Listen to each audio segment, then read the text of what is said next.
The Bible recounts the covenant relationship between Yah and the Israelites, his chosen people. The Israelites signed a covenant with Yah, promising obedience in exchange for blessings and protection. However, their history is marked by repeated breaches of the covenant, leading to cycles of captivity and exile under the ruling powers of the time. Despite these periods of subjugation, the Bible outlines the ultimate restoration of Israel. It tells of a final and most severe captivity under a global empire, during which Israel suffers greatly. However, this darkest chapter will culminate in their redemption, with Yah returning them to their homeland. The narrative concludes with Yeshua's defeat of this global empire, signaling the end of Israel's final captivity and the beginning of a new era of peace and restoration.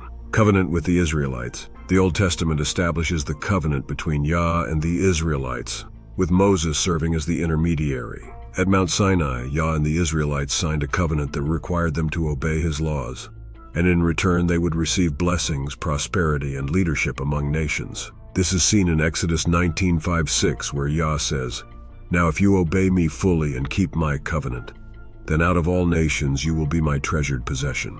Although the whole earth is mine, you will be for me a kingdom of priests and a holy nation."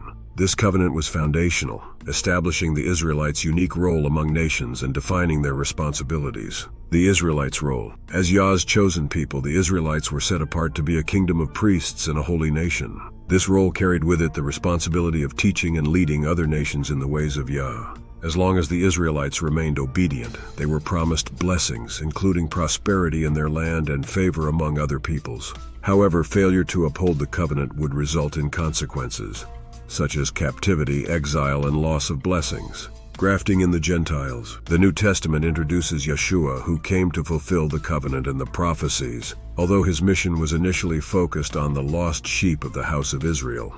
Matthew 15:24.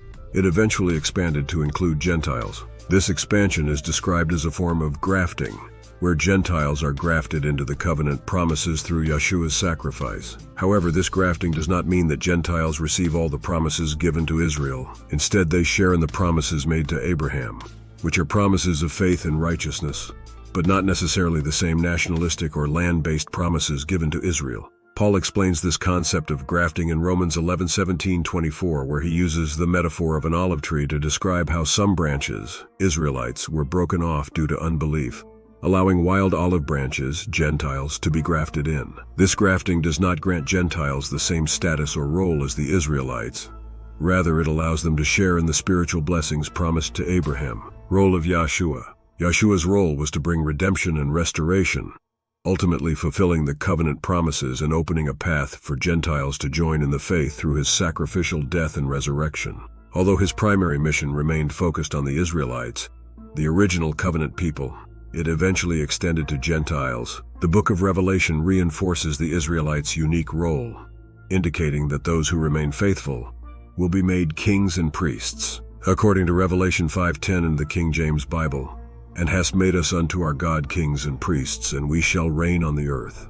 This highlights the Israelites' special status as Yah's chosen, where they are promised a special position in his kingdom that allows them to rule and reign over the other nations with Yeshua. Deuteronomy 28 and the curses. Deuteronomy 28 outlines the blessings and curses associated with the covenant between Yah and Israel. The curses depict the severe consequences of Israel's disobedience, including scattering among the nations as slaves, becoming a proverb and a byword, and experiencing various hardships. Deuteronomy 28:64-68 describes the Israelites' scattering and subjugation, suggesting a period of intense oppression. Verse 68, which references being transported back to Egypt in ships, implies a return to slavery, metaphorically indicating severe bondage and exile. These curses are believed to foretell Israel's final captivity under the hands of a world empire run by Mystery Babylon the Great. This captivity represents the culmination of Israel's disobedience and the fulfillment of the curses in Deuteronomy 28.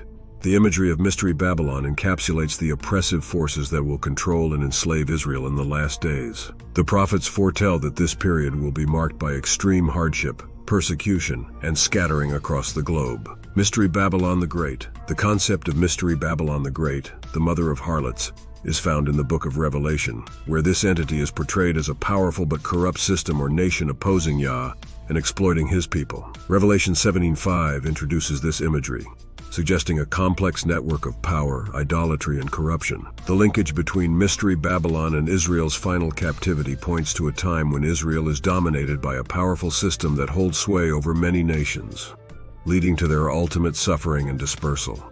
The woman riding the beast. In Revelation 17, the woman representing Mystery Babylon is depicted as riding a scarlet beast with 7 heads and 10 horns. This imagery suggests a close relationship between the woman and the beast, indicating that Mystery Babylon has significant influence over a powerful, multifaceted entity. The beast is often interpreted as a political or religious system with global power and authority, while the woman represents the overarching system that controls or directs the beast. The fact that she is riding the beast implies a position of authority and control, suggesting that Mystery Babylon uses the beast's power to extend her influence across the world. This relationship indicates a complex alliance between the woman and the beast, allowing Mystery Babylon to exert her will over nations and peoples, sitting on many waters. In Revelation 17:1, the woman is described as sitting on many waters. This phrase is further explained in Revelation 17:15, where the waters represent peoples, multitudes, nations, and tongues. This symbolism suggests that Mystery Babylon has a global presence,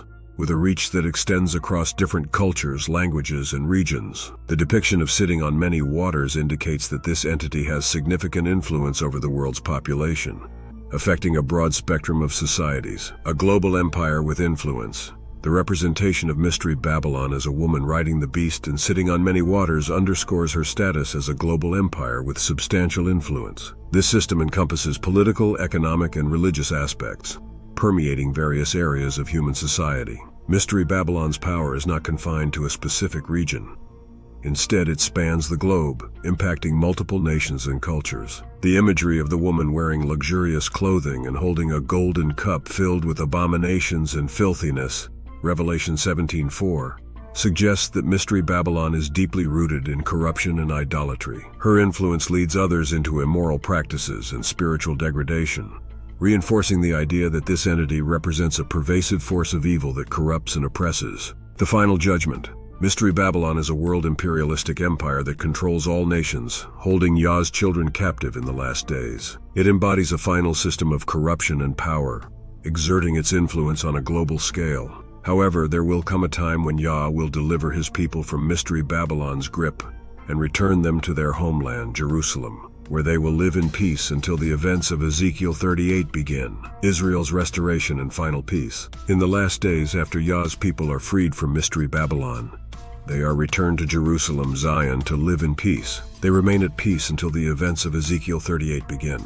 When the nations of the world come to attack Israel for her resources, as seen in Ezekiel 38, this is the sign of the events that unfold throughout the book of Revelation. This prophetic timeline reflects a cycle of oppression, deliverance, and ultimate restoration which characterizes the overarching theme of the Bible. It reinforces the enduring relationship between Yah and his chosen people, with the final promise of peace in their homeland, before the dramatic events of the last days.